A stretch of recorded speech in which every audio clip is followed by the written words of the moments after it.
প্রস্তাবিত বাজেট পোশাক এবং বস্ত্র খাতের রপ্তানির শীর্ষ অবস্থানকে ঝুঁকিতে ফেলবে। তাছাড়া বাজেটে এমন কিছু প্রস্তাবনা আছে যা এ খাতের বিনিয়োগ ও কর্মসংস্থানকেও বাধাগ্রস্ত করবে।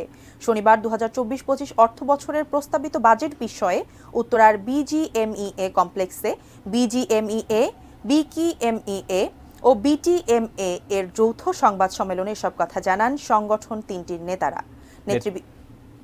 নেতৃবৃন্দ জানান, স্টিল বিল্ডিং তৈরিতে ব্যবহৃত বিভিন্ন ধরনের নির্মাণ সামগ্রীর উপর আমদানি শুল্ক ৫% থেকে বাড়িয়ে ১০% নির্ধারণ, অর্থনৈতিক অঞ্চলে অবস্থিত প্রতিষ্ঠানে মূলধনী যন্ত্রাংশ ও নির্মাণ সামগ্রীর আমদানি শুল্ক ০% থেকে ১% এবং জ্বালানি সাশ্রয়ী বাতির উপর ভ্যাট ৫% থেকে বাড়িয়ে ১৫% করার প্রস্তাব করা হয়েছে। এসবই শিল্পের জন্য বাধা। পার্শ্ববর্তী দেশ বস্ত্র ও পোশাক খাতে নানা সুযোগ সুবিধা পাচ্ছে, অন্যদিকে এখানে তা কমানো হচ্ছে। এর ফলে বিশ্ববাজারে এই খাতের শীর্ষ অবস্থান ধরে রাখা কঠিন হচ্ছে।